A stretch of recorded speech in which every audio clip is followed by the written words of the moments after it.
Hello, everyone, and welcome to Virtual AusCon 2020. I'm your host, Sam Milazzo, all the way in Sydney, Australia. And right now, I have the honor and pleasure of interviewing singer-songwriter Eliza Wren. Now, if you don't know who she is a singer-songwriter, am I right, in Austin, Texas? Yeah. And she has done something incredible. Back in January 2008, she made an album that is an absolute tribute to Return to Oz. I dare even say a alternate album. Is that true? Yeah. It's an alternate soundtrack, I guess you could say. Yeah. Oh yes, alternate soundtrack. Now, would you like to tell us a little bit about yourself? Sure. I'm kind of like split between being a musician and being a filmmaker. I ended up going to film school even though what I wanted to do was write music for films. And so I kind of came up with this idea just for fun one day because I wanted to practice writing music for films. And then and I always liked this movie. That's a whole nother story. But and then I just kind of started finding a lot of the songs I'd written fit really nicely in there. Now, obviously, when we recorded it, we were conscious of the movie, and it was 3 years of like, oh, this cymbal hit needs to go a half a second sooner and stuff like that. Because at the time, we didn't have a way to watch it while we recorded. So I had to take it home and do all that kind of thing. But anyway, but yeah, once I kind of saw how easily everything fit with this, a lot of the songs didn't really need changing, and it was kind of cool, my own experience of like, wow, this fits already. It kind of describes what's happening. So that's kind of about the project. But yeah, so I've been playing, I don't know how long, around town, and I play guitar and I play banjo. And I just recently got my first feature film funded, and we started production. Well, we started production, and then 2 days later, Austin shut down because of COVID. Oh dear. And we lost everything because the movie was about an artist that had struggled for years and finally got their big break. And then a pandemic comes in, cancels everything, and they have to be quarantined. Now, this movie was written last year, and we had started anyway. So I don't see how we can revisit that movie now. If we had gotten it filmed prior, it would have made sense. But so I'm kind of starting from scratch again on a different film. But that's just an interesting that's ironic about this. But it's just. I almost like laugh about it because it's just too, I guess, insane of a coincidence. But very sort of typical. Like we do as artists become self-reliant, and then something those monkey wrench in the works, and it's a new adjustment. But that's good. So hopefully, I do hope that someday you can revisit your film and maybe expand upon it with this latest experience, and that will add to it. That's true. Yeah. No, I'm totally thinking of it in a big, awesome cosmic set. So I'm all good. It's just crazy, but yeah. Okay, now that's good. So, is it true that you've watched the Disney film over 1,000 times? I read that. Yeah, I thought it might have been over 100, but I think it might have been over 100, but which for me is a big deal because I kind of have a thing where I don't watch movies that I've already seen before, or maybe I'll watch it twice. So probably for me, 100 is like 1,000. And actually, if you think about like sessions of sitting down with parts of it, it's definitely been 1,000. But as far as like the full movie all the way through, probably more like 100. But those 3 years, I just remember every night coming home and just like, back and forth for just, hours. And so I'm sure it equals that. Oh, yeah. I did a similar thing. Oh, were any of those viewings devoted to the production of this album, or just before for pleasure? Oh, well, so I actually went to the premiere of the film, not like in wherever it was, LA or New York, but it was in Austin. They had like some sort of kind of premiere thing there. Back in And 1985? yeah, and Cool. and I went there because my sister actually won a coloring contest for it. And she actually won all this like memorabilia stuff for it.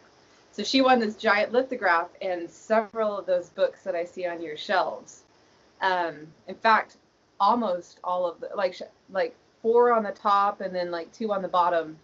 And so I recognized them. And she always had that poster in her room, and I remember really liking it. I mean, I was I guess 4 at the time, um, and then I always kind of wanted to re-rent it, and I guess like maybe I don't know, I guess my mom or somebody in the family was kind of like scared or spooked out by it a little bit.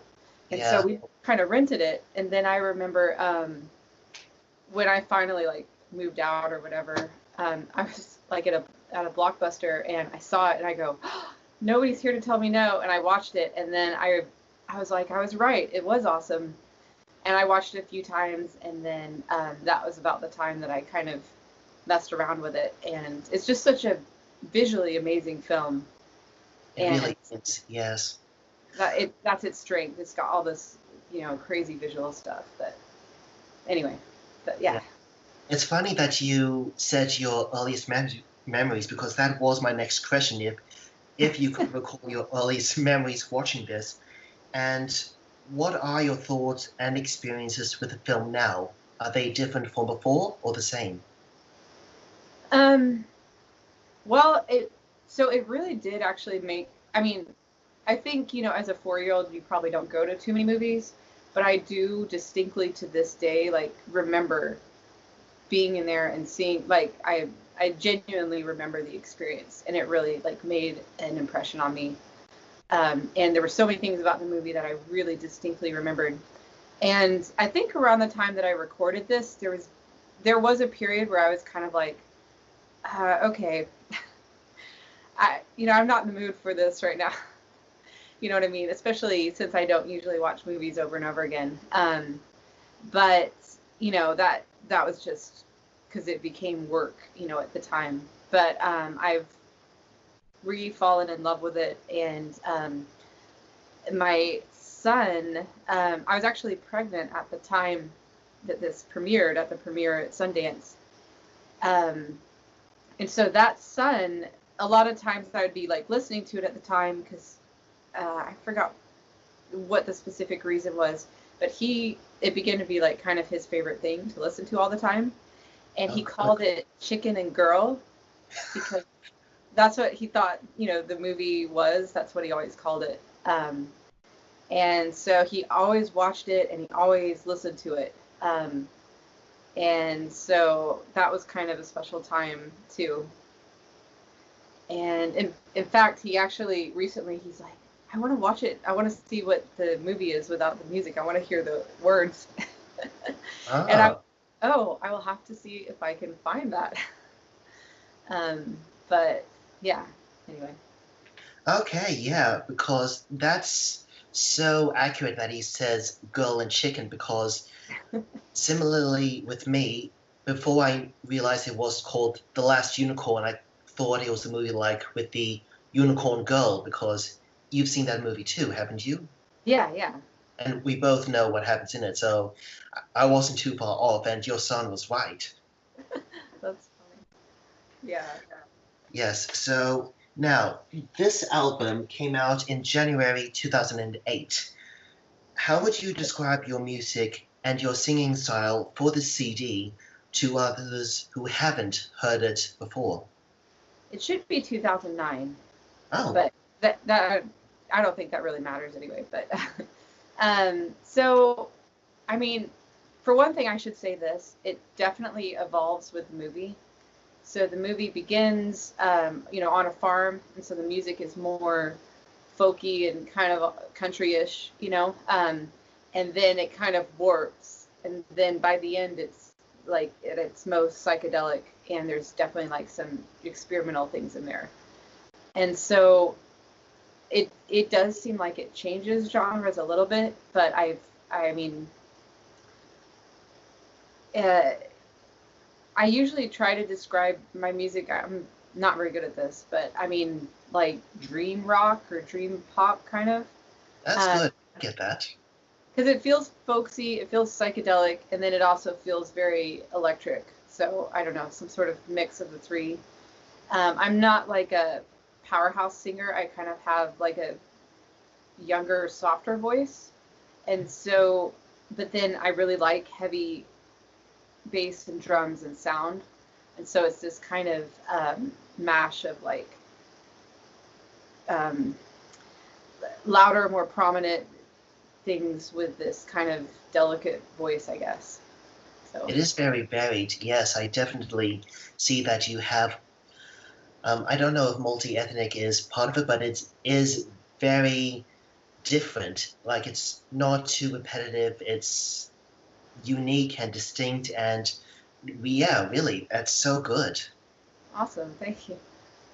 So, the idea of making an album, was that inspired by your son, as you said, like him wanting to see the film without its music, with just the subtitles?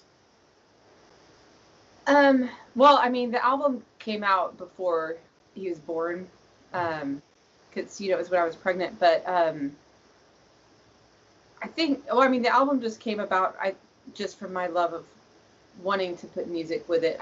You know, even stuff that I don't write, I love mixing stuff.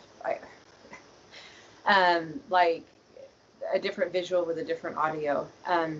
And then obviously there's the idea of the Pink Floyd album that goes with the Wizard of Oz. That did come into play. It actually wasn't my first thought when I was coming up with this. But then when I realized that and the songs were fitting, it was just like kind of a no-brainer at that point. And I think, and it's funny because I had tried to do it on my own, to do the Pink Floyd with the Wizard of Oz, and I was unsuccessful. And then I went to like a screening once at a theater, and they played it. I think you play it 3 times through, and it goes with. Maybe. I know that the CD goes for the first 43 minutes after you've played after the Lion's third war, Leo the Lion's War. But I think, yeah, I put that down to like being an absolute coincidence. This is a real deliberate tribute. Like, it definitely goes through the film. Like, you play each disc once, and you don't have to go over, unless you're very fickle about timing, but I'll get into that later. But yeah, this is real thing. And it's exactly the length of the movie. And so, yeah, exactly like you said. And then there's directions in the CD of how to sync it. But then at the end, the credits don't have music, and that's because every time we performed it, we did live, like a live song with the credits. Like we did Goodbye Yellow Brick Road, and I am drawing a blank. That's the main one that we did, but we did a couple of other songs that I'm drawing a blank. But okay. Because kind of like an audience sing along, like a big fun, you know, thing at the end. So I always left that credits song out. Oh, yeah. Speaking of credit songs, it has gotten some songs in the past from other countries. Like, there was the singer Victoria Wood, and she did do a song called Return to Oz, and it is on YouTube, and I haven't put a video to it. And even the Japanese did their own sort of psychedelic hard rock song for the end credits called Keep on Dreaming. Oh, I didn't know about that one. Cool. Yeah, it's very interesting, and it's a bit of a surprise when you hear how different tonally that song is to the film. You should play this album, and then when it gets to the credits, you could play that other song at the end. But anyway, and then you could have the whole thing have audio. Good thought. Yes, I'll definitely try that next time. Was it easy to pitch or difficult to get approval for this album? Like, did you need to consult with Disney about it? I don't, because it honestly, it's a separate creation. You know what I mean? Like, I didn't use any audio from the film or anything like that. I did consult with, I don't know about this kind of thing. And I know when I brought it up, I kind of went through all of this curiosity like you did. And it was actually recorded through a label. And so I did pitch the album idea to the label, and they were excited, and they, took that on. And I know that when we screened it at Sundance, we got a license. And then as far as like other screenings, it's just kind of been up to the movie houses. I guess because I've asked them, they're just like, oh, we know how to do all this. So all I'm contributing is just the music. Mm-hmm. And your vocals and sound effects. Yeah. And a lot of times when we do this, we would play, the first time I ever performed this, it was 100% live, which was stressful. It was kind of like, you're just on this. Really nervous. Yeah, and there was one song that I made that was, it was funny. It was something that I didn't participate in, so that I would have a bathroom break. And I would be like, yeah, I could run to the restroom and come back. But I remember during that first screening, I was like, that's ridiculous. I can't go and come back in 2 minutes. So I don't know why I put that in there. But it was nice to have like a break to sit. But then ever since then, I've done where we just take out the vocals, basically the main vocals. And so everything else is pre-recorded. And, it's a much more relaxed way to perform it. And sometimes we even still add some things on top of it. But at least like the bass tracks are down there.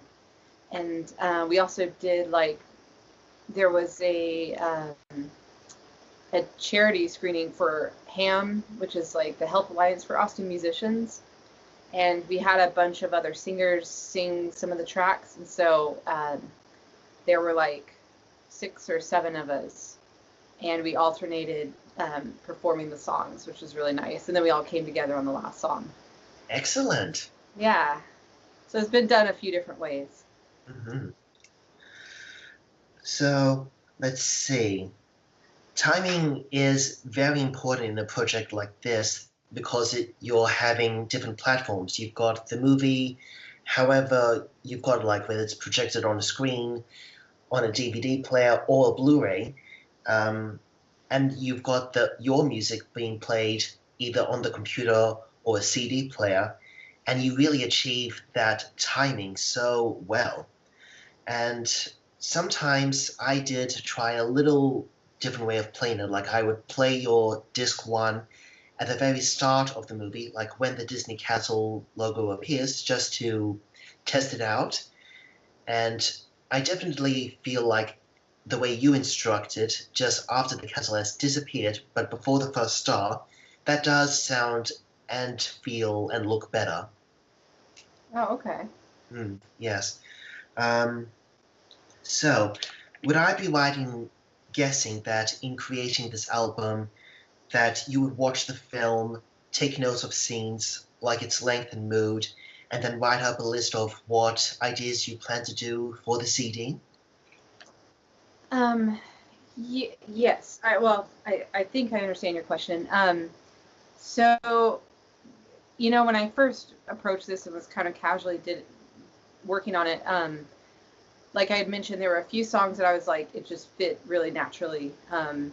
Like one example is Quiet Night, and that was a song that I'd even previously recorded on another album, and I just played along with it, and I was like, wow, it fits. And then once I kind of decided every song that was going to be there, like this song is for this scene, this song is this, then this is probably the hardest part. I had to figure out a metronome setting for that. And that's where I had to figure out the tempo, like how fast or slow that song was going to be. And there was just a sweet spot for each song. And it was very meticulous. Like sometimes 1 point off on a metronome would just not fit. And so that was probably like the worst, the least fun of the whole thing, was finding those metronome pieces. And then when we were recording, I believe it might have been 2 songs, but I believe there's one song that as we were recording it, we it just wasn't working. And so I brought in, it was kind of like being, we kept procrastinating, figuring out that song because it just wasn't fitting. And then there was a song that I had recorded in college in like a electric music class, which is where you just kind of, it's not melody, you just kind of play with sounds and things like that. And just for curiosity, I played it with the song, and it was, I mean, with the album, and it fit perfectly. And that's the one called Music Box. Oh, yes. And so that was pretty exciting to me, to have something that just completely fit. And then it was funny because I was like, oh, cool, we're done with that one.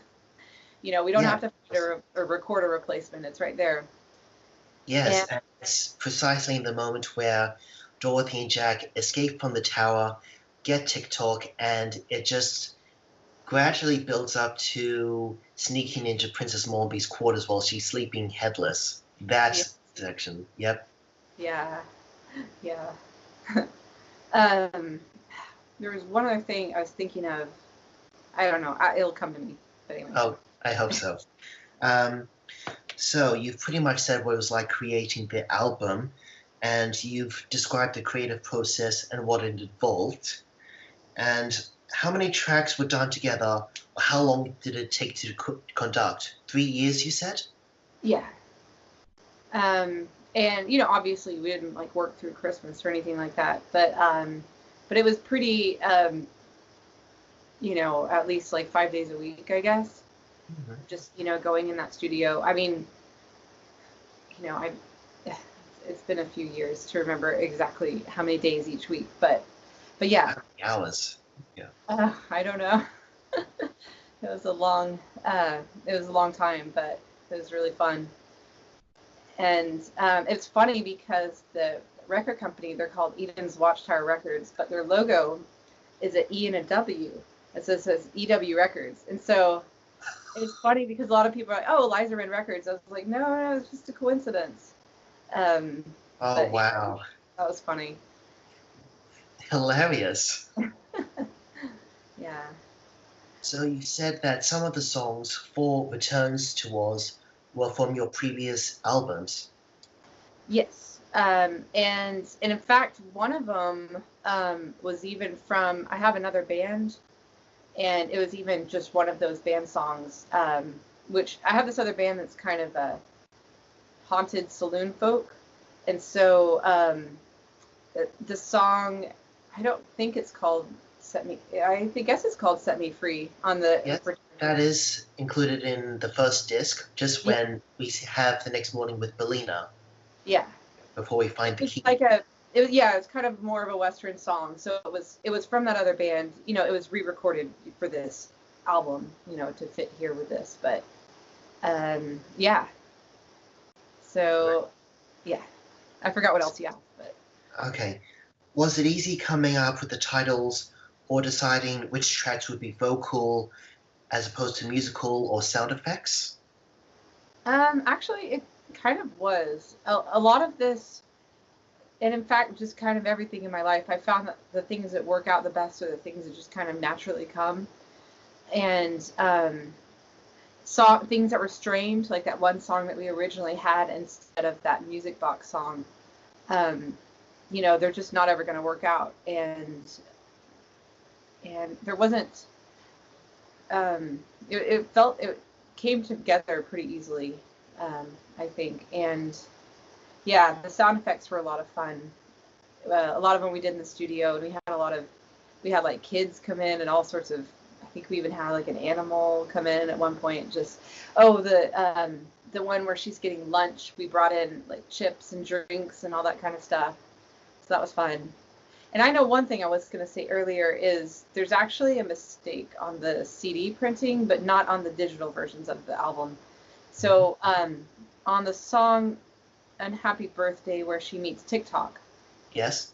We recorded toy piano, and it's like playing like a lead line in it. And for some reason, when we were mastering it, they had muted the toy piano to do something with the mastering, and it accidentally got put out that way. So we fixed it when it went on any digital platform. So it actually has toy piano, and I think that most of the time, at least for a while, we were trying to tell people that, like, here, we can send you a digital copy of the song that has the toy piano, and if you don't have it, I will send it to you. But that's the only real mistake. I mean, it's the same track, just the same way. It just has one thing missing in it, and it's okay.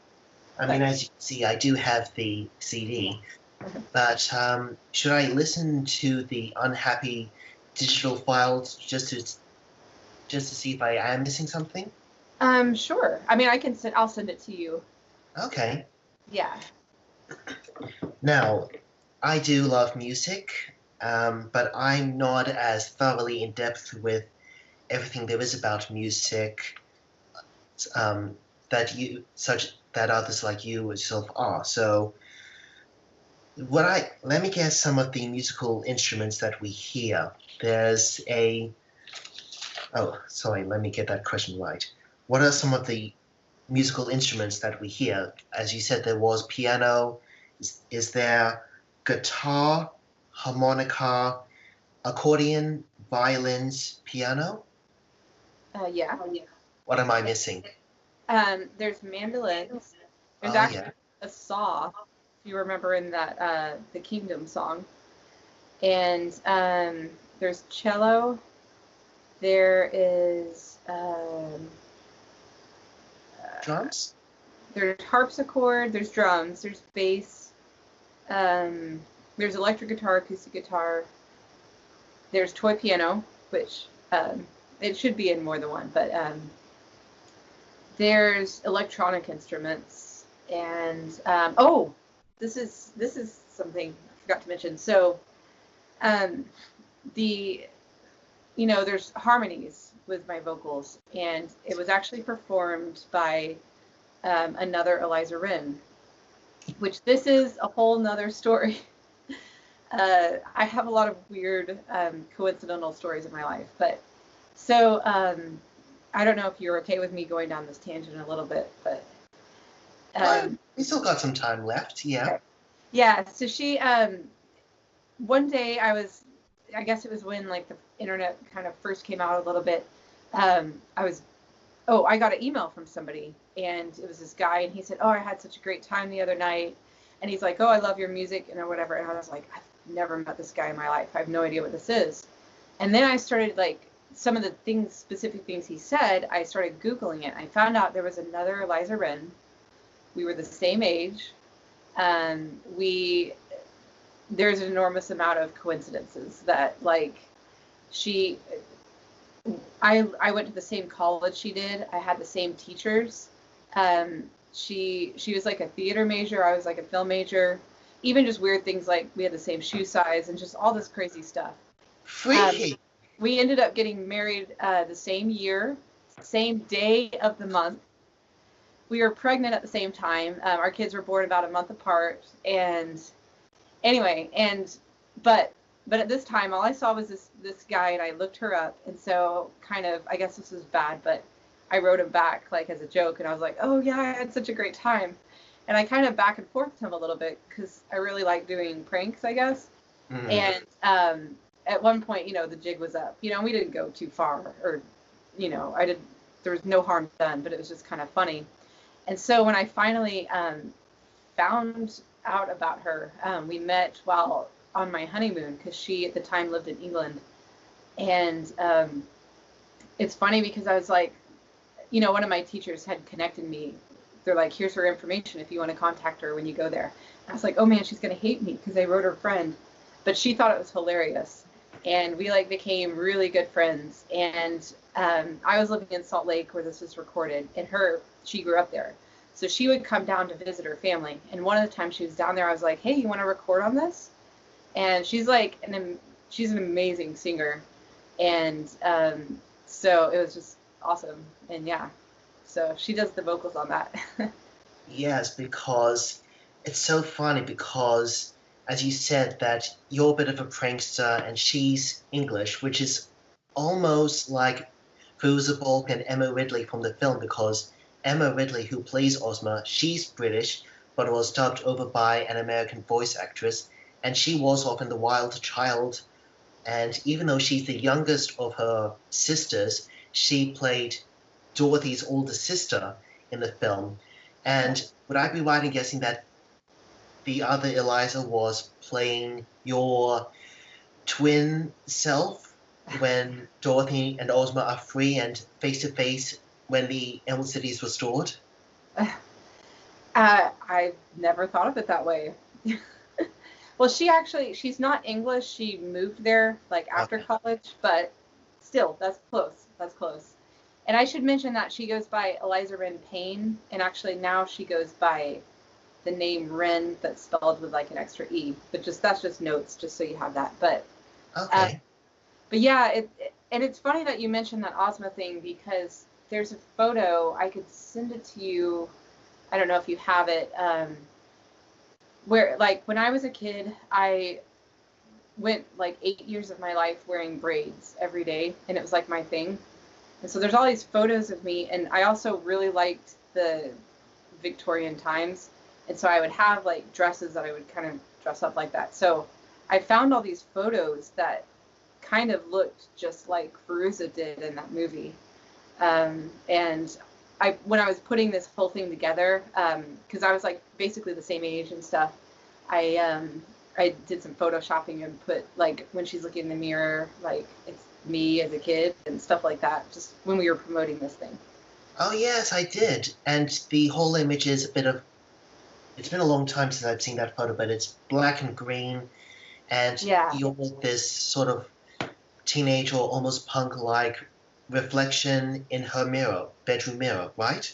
Well, I think I was about her age. I think I was like 10 or so, but yeah.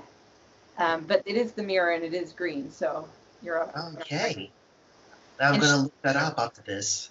I don't know if you know that Fairuza came to the premiere at Sundance, and she like introduced the film and everything. Excellent. Anyway. I may have slightly remembered that, but yeah. Now, back to the sound effects. I definitely noticed the sloping cans and the crunching paper and the music boxes. Which sound effects did you really enjoy getting to use for this album? Definitely the food. And then that's also not often used often. Those who know me, and I guess know that I've gotten better over the years, but I burp a lot. And so it was kind of fun to use that, I guess. There was another song, it wasn't this album, but a song I had recorded a few years ago where I did this take, and I was like, we're all like, yeah, it's the right take, and it was awesome. And then at the end, I burped, and everybody's like, oh. But then the very moment that that burp happened, they're like, that's a great place for like a cymbal hit. And it ended up being like, you know, this, it was more than a cymbal hit, but it was some sort of significant sound, but it was like an inspired burp, I guess you could say. So that was kind of fun. So the burp was replaced by a cymbal? In that other album, yeah. But in this one, it was fun to actually go to town and just eat chips and, you know, just go crazy. So, yeah. I'm wondering now, like, would you have put the burp in this album, or do you think about that? Yes or no? Well, I think yeah, it's in this album. I think it might be watered down or kind of smoothed out, because we didn't want to make it, you know, turn into something comical or crass. Mm-hmm. So it's kind of had some like echo and reverb, and but it's definitely in there. It's one of those sounds. I'll have to give it another harder listen. Yeah. There's like an apple. There's a bite of an apple. There was chips, and there was a soda can opening, and there's a burp. That was prettied up. I'll have to listen to that pretty burp then, much more carefully. Okay, so since all that time, have you read the Oz books, or at least the two that the film is based off? I can't say that I have in my entirety. Okay. And I apologize. I am not a reader. I'm a movie person, so when it comes to things that I really admire, I always see all the media for it, and I don't always read the books. I will say, in its defense, I have started both Wizard of Oz and the book that Return to Oz is based off of, and I've enjoyed them, and it is on my list to finish. But yeah, at the time of this, you know, especially like having a baby shortly after, time just got away from me. But yeah, I'm not proud of that. But Yes, Return to Oz is based on The Marvelous Land of Oz and Ozma of Oz, but since you've begun reading The Wizard of Oz and one of those other two books, what are your thoughts so far about those two stories? I think, I mean, I feel like they're extremely inspired, and it's another one of those things in life that seem to fit in so many different ways. It reflects like with our lives personally, and then also really reflected with the time of, like, for example, the Wizard of Oz. They changed the time. They made it you know, basically the 1930s, 1900, yeah. And so it really kind of fit with that kind of desolation that was going on at the time. That was something that was confusing to me as a kid. Is I was like, why is the sequel Dorothy a child and she's in Victoria times? But I know that that's more accurate, and there's also like the thing about the shoes being different and things like that. But I really appreciate them doing that and having the guts to do that with Return to Oz, to put it in that time period, and to yeah, just once again, it fits so well. And you know, there were some wise choices with those movies, which I can't say about a lot of movies that are based off books, or even that kind of are sequels years later. So Yes, we can all thank Walter Murch for being a true devoted fan of the books and wanting to properly portray that actual aspect, because we don't see that very often. And since the books are in public domain, why not try to do that? It would be such a good historical piece to depict on screen more often. yeah, And you would not have to worry about copyright with like doing the 30s that people are so obsessed with doing with MGM. But that's another story. well, and also just making her a child in this one, I think, was a great decision. Absolutely. It really, really fit. That was also something that was always kind of strange to me with Wizard of Oz. I mean, Judy Garland's amazing. There's no complaints. But there's all this, like, kind of like, oh, poor child. And I'd be like, she's kind of an adult. But that was the thing. But, I mean, I'm not knocking her in any way. I mean, no. You can't touch that, so. I mean, yes, she is 16 playing 12, but I can't, even though they never say her age in the film, I can't say I ever thought that she was a little girl. No matter, yeah. I mean, but she had this, like, this innocence and this curiosity that you can't match. And anyway, but yeah. Although she's a lot more childlike now, like Judy Garland's Dorothy, than how they originally wanted to do her, like a bit more prettied up, a bit more not very practical for a farm dwelling. Yeah. Fairuza Balk was really practical and functional and believable, accurate, historically accurate. Yeah. Okay, so now you just said that you met Fairuza Balk like during one of the premieres. Have you met any other people that were involved with the film, or met any of the fans of the movie, the '85 film? Well, I mean, I've met you, and I don't know if you know Aaron Passantine. I don't know how to say his last name. Oh, yeah.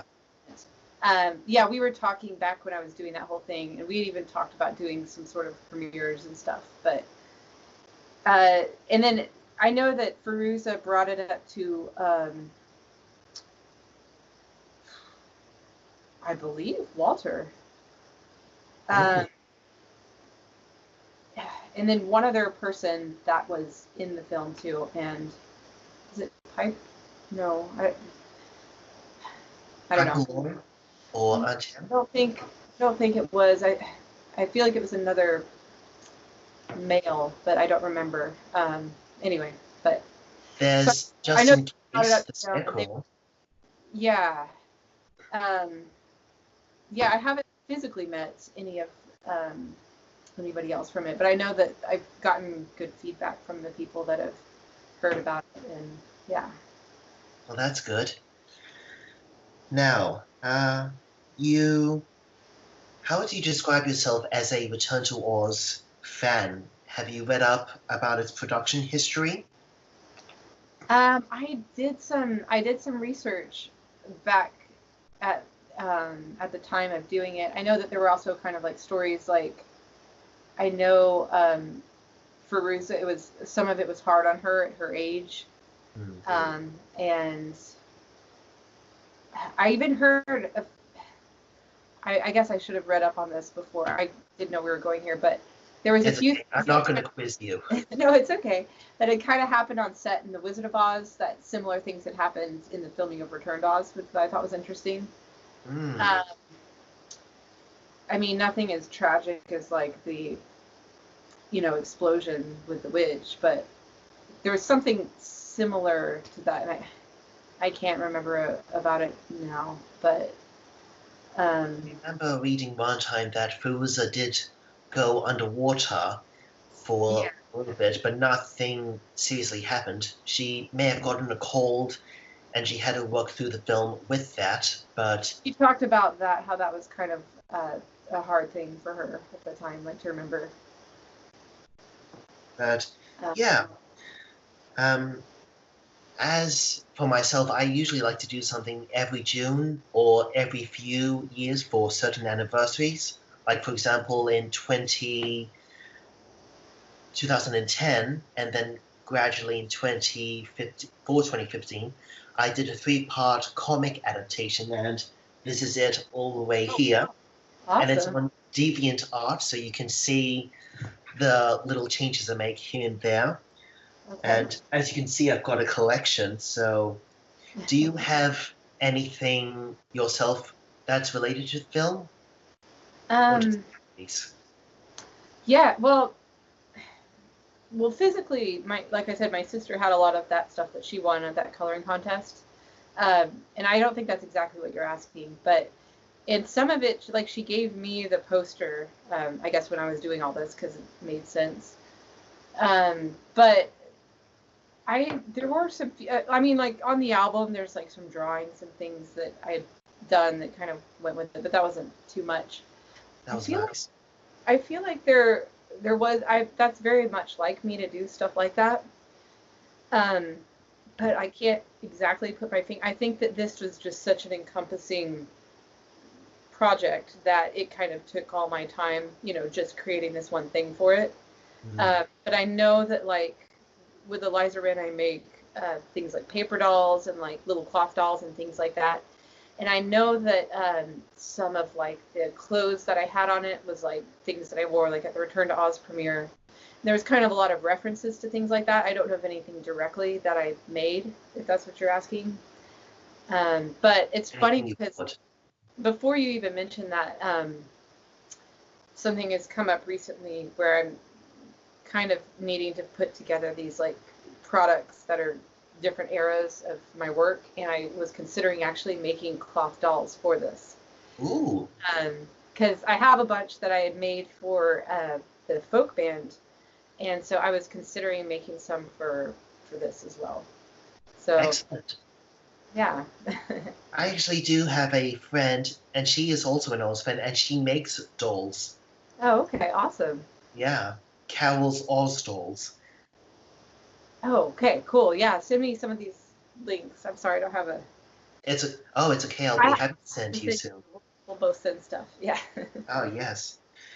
Do you have a favorite character from Return to Oz?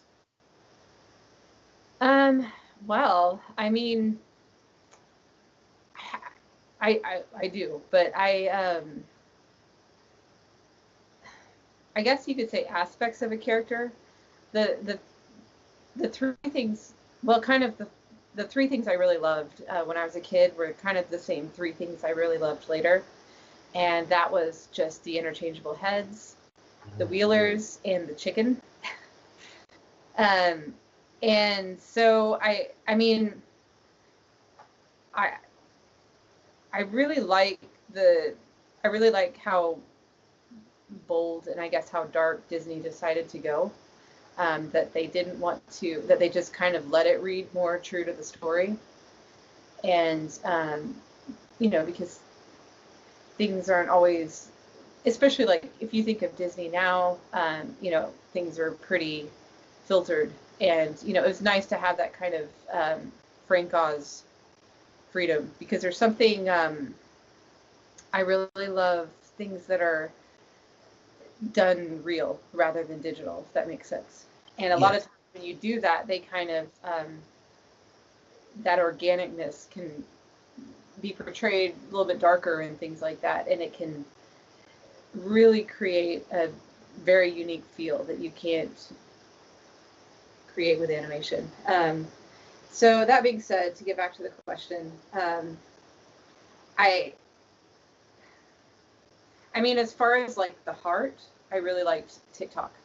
And I mean, I know there is the heart with him, but I mean, I always, I remember one period of time when I was kind of first watching the movie, I almost had kind of, I wouldn't say like an imaginary TikTok, but when I was working on this project, a lot of times I'd kind of pretend like I was consulting with him a little bit, like, oh, I'll make it through this and we'll figure out this part, and he'll be like, it's okay. So I guess, yeah. That's nice. Yeah.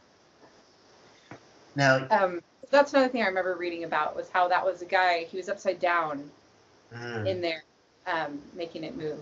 But, yes, Michael Sundin, I think. And I know TikTok was one of the hardest things that we had to sync, because he would walk in step, and he wasn't on a metronome. He was a human, doing it just regular. But we had to find that sweet spot, that sweet tempo spot that would kind of work with it. So, yeah. Oh, anyway. That's great. Yeah. You graciously provided us a trailer for your release, where you use clips from the film, a bit of your singing, and one particular track. Was it a tough choice choosing which song to use for that trailer?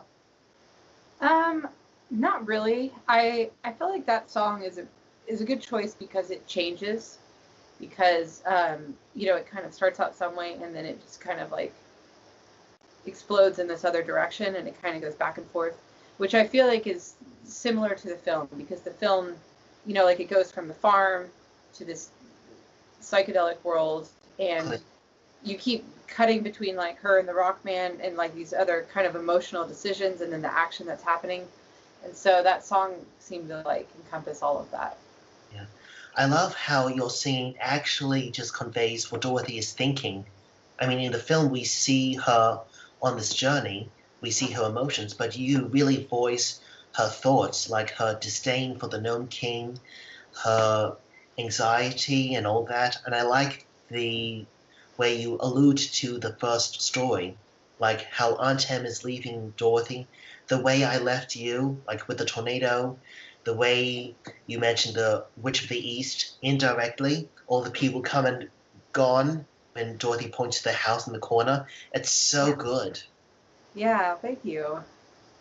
I will say I really appreciate that, of what you're saying, because I think some people might listen to it and be like, oh, cool, the sound fits, and like, oh, these particular words match the action.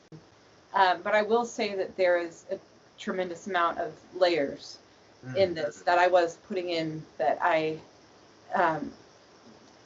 definitely felt like I had a lot of similarities with Dorothy, and so I kind of put myself in that mindset. I mean, even just the fact that I was basically like the same age as the actress. I had that experience as a kid. I kind of dressed that way, and then I won't go into it, but I've lined up personal things in my life that I could kind of relate, and I did take in a lot of those because I did think about how it's a sequel and how it matches that. And it really makes me happy to hear that those messages are getting through to people. And yeah, awesome. I appreciate that. I'm so glad to have. I'm glad. Um, do you have the movie on DVD? Have you seen it remastered on Blu-ray? Yes, I have. I have it on. I have it on DVD. I had it on Blu-ray, but one of the theaters, there was a mishap and that disc got lost. Oh. But it's okay. And then I also have digital files. And the reason why I said it was hard the other day when my son was pulling that up is I think just something about having kids, I've kind of become a minimalist. And so I try to just keep everything digital and keep physical things packed away where they don't get like scratched, and things like that. And so sometimes I have gaps and I have trouble finding digital files of things. But I do have, aside from the physical Blu-ray, those things that you mentioned. So yeah. Okay. So you had seen how different but better the film looks in Blu-ray as opposed to DVD. Yes. Oh, it's so good. Yeah. Yeah, and I know that when they screened it, like that I think they've always used the Blu-ray discs like ever since it came out. I'm not sure when it came out, but I think that was kind of recent. The 30th anniversary, 2015. Okay, yeah. So it was after that, yeah. I know we didn't have it at the original premiere, but it didn't exist, so. Yeah, I'm so glad we have it, and I definitely use the Blu-ray for your CD, so like it's just so much a better experience. Awesome, yeah. Is there anything else you'd like to say about yourself, your musical tribute to the film, or in general? Well, I guess one thing is, although I'm sure you're going to be talking about this on your festival, is I wonder about your connection of what has drawn you to this so strongly, in all of this. But I didn't know if you wanted to go there. But Oh, well, I was born in '84, so I was about 6 months when the movie was released overseas, but I do remember watching it on TV, and I have a friend who also loves the film, and he's interested in TV, and he says that the film was released on TV in Australia in about 1990 or 91, but the movie was split over 2 nights, so the first half was 1 week, and the second half was a week later, but it was cut down and some scenes were cut or chopped badly so that you would see Dorothy running, but you would not see the headless Mombi. So it was cut worse than the Black Cauldron, shall we say. But yeah, I sometimes rented the video. I had dreams about it. I saw some of the books in primary school as I was growing up, and I would buy the stuff for certain anniversaries, and yeah, so it's just something that's been with me and has given me so much influence over the years. So yeah, it is definitely one of my favorite films, and it is something I would aspire to follow if I were able to do films and to make movies based on the Oz books. I would choose to be historically accurate and have an easier time working with the public domain aspect instead of tiptoeing around all the copyright of some movie that some other studio owns that I don't want the headache of. Yes. Disney did great with Return to Oz despite a couple of people, but with what they've done nowadays with like Oz the Great and Powerful and Wicked, it's too much with the Green Witch. So 80s was the best, and Walt Disney, when he wanted to do the Rainbow Road to Oz in the 50s, that would have been so good, but Disney then is better than Disney now at the moment. Yeah, I agree. A lot of things are. I mean, Pixar's good, but it's like a different thing, kind of.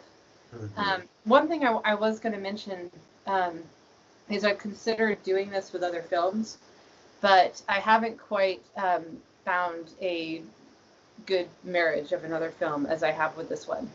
Okay. This one really fit. So I'm meaning that as a compliment to this film as well. Oh, that's good. But it's Maybe definitely you something I've try, considered revisiting. But anyway. maybe you could try Labyrinth. That was a similar film, 1986 fantasy. Maybe. I've had people mention like that in The Dark Crystal, and I think part of me is I feel like if I do something else, I'd want to do something totally different, which is also kind of like, I guess, respecting this one. Like, it's just not about the genre as it is about the individual movie. And so I've looked into a few movies that are quite almost the opposite of this. But it's tricky to find a movie that can carry just visually. So I had a joke once that I told somebody I was going to do My Dinner with Andre, which is just the entire movie is two men in a restaurant just having a dialogue. I thought that would be hilarious to do a whole movie of that. But anyway, I've never heard of that. Yeah. I don't even remember anything except, I mean, I saw it once, like 20 years ago, but I just know that it's a movie where it's entirely a dialogue, and that's the whole movie. And I thought that would be great. I should do that. That'd be interesting. Yeah, that would be interesting. So, but yeah, I tend to try to, separate projects like this so they each kind of have their little special feel. Like I try to pick a different era or something like that. But I do agree. I recently, after my film fell through and everything, and just, I guess my kids just seeing me be a filmmaker and being inspired, my son really wanted to remake Pee-wee's Big Adventure. And I was like, oh, that's funny. And then I found out he was serious because he like kept asking every day. And I was like, okay. And so I was like, we'll just do like a scene or something. And then we kind of did another scene. And then it was like, okay, let's do it. And so we kind of recreated the whole movie. And it was just at home, just for fun, nothing professional. But then, we just like put it online and just showed some friends and family and stuff. And then one day I got a text and Pee-wee had shared it. And then it just kind of exploded. And now my kids are just, they're making movies, they're taking my phone while I'm sleeping and like filming stuff. And so it's like this whole crazy thing that we're doing now while we're here. And yeah, anyway. Oh, so, that's wonderful. Another 80s movie, and it was weird because when I was doing Return to Oz, the time in the studio was really special. And you know how, like, if you wrap up on a project, like a film or a theater production, there's like this sadness when it's over. I kind of had that with Return to Oz, but we had so many like kind of climaxes that kept happening, like different premieres, that it kind of didn't really end too much.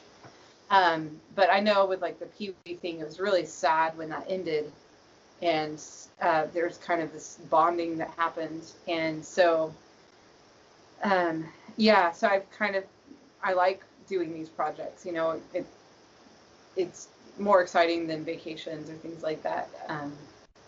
But in all this, I've realized, like, the 80s, how many, I guess I never realized just what an amazing era that was for like cinema and creativity. And it was kind of just the perfect peak of like progression enough that you could do things that were visually awesome and not too bad, but then also, I guess, not feeling so regulated as far as like, oh, you have to make a movie this way and it has to be this format. It was a lot more creative and things like that. And it was a really good, it's kind of like the two worlds met right in the 80s, and there's all these amazing, things from that time period. So pushing the edge, basically. Yeah. Well, thank you so much for listening and for accepting emails from me and Colin, and I'm sure everybody here would be interested in the CD, and I hope that, there's still to be physical copies to be made soon, or will they be fine with like the digital files?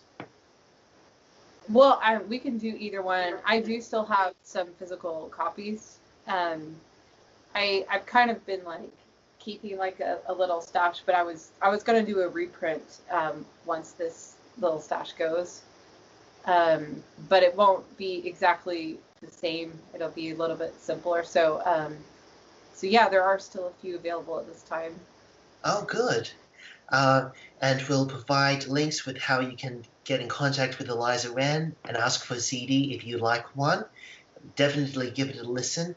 Eliza, thank you so much for sitting there and talking to me and listening and putting up with all my questions. I hope you enjoyed expressing yourself. Yeah, no, thank you. And I enjoyed meeting you. Thank you so much. You're welcome. This is Sam Milazzo talking with Eliza Wren and her Returns to Oz album. This has been OzCon Virtual 2020. Thank you for joining me and enjoy the weekend. Goodbye. Thank you. Bye.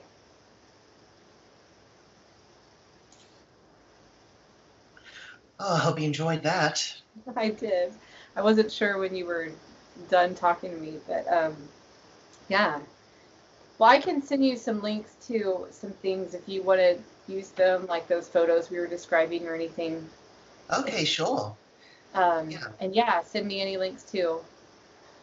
And yes, I will. Carol's Old Stalls, I'm sure at some point I'll look over this video and then get reminded if I do forget.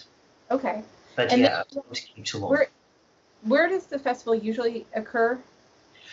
Every few years it changes, but for the last few years it's been at Pomona, California, at the Kellogg West Conference Center. Okay. Mm-hmm. So yeah, as you can see, I remember looking at some of those. Yeah, before I came to OzCon, there were lots of places I didn't know about, like Asaloma. Yeah, so going to OzCon has been such a treat because I've met other Oz fans in person that I've only emailed with. I have gone to places in the US I never been to before, so it's been such a good experience. Oh, that's great. Mm-hmm. Well, and have you ever been to the amusement park? Coney Island? No, there's like a Wizard of Oz amusement park. It's not Wizard of Oz, but the Land of Oz theme park in Beach Mountains or something? Don't know where it is, but yeah, I just was curious. Sometimes, like I know back when all this was happening and Aaron was pointing me in a lot of directions, the line was getting very blurred between different organizations, and so I couldn't tell, what all was what. But I remember there being a theme park for sure, but it was like closed recently. But then I think it was supposed to reopen, but then obviously I'm sure it's not now. But yeah, I think that is the Land of Oz Beach Mountain that was in the 70s. So I have not been there yet, but someday I would like to visit Austin, Texas. I've got some Facebook friends there. Oh, okay. Well, let me know if you ever do. I will. I should put on another screening. That's one thing. If you ever want to do screenings and you want to, ask about the details, I could tell you how people are doing them. And I could tell you the same license we used for Sundance. I think it was only like $120 or something like that. Okay. And then there's also things about if you do them at schools or if you don't charge admission. You could still like sell drinks or whatever you want to sell and stuff. And obviously right now, probably not doing anything unless it's like a drive-in or something like that. Yeah. Which actually, Roosevelt's or the Pee-wee movie that I mentioned, like I said, we didn't do anything. All this stuff just kind of like shot out at us at once. But they did a screening at a drive-in of it, and he was asking me about other things, and I mentioned this, and I mentioned that, the festival was this Saturday, if he wanted to screen it there and have like some sort of stream or something, but I don't know, but I think he had like a time limit, like something couldn't be over an hour. Hmm. But anyway, but yeah. Okay, so again, thank you so much for talking and sharing your experiences with us. Can't wait Yeah. for you to see the video in the next day or two. Okay, that sounds great. Well, have a Okay, good morning. thank you. You too. Have a good night. Is it over there? Yeah. Okay, I'll let you get some sleep and get a rest. And oh, thank you again so much for this. Yeah, this is fun. All Thank you. right, Take well, take care. care. Bye. Bye.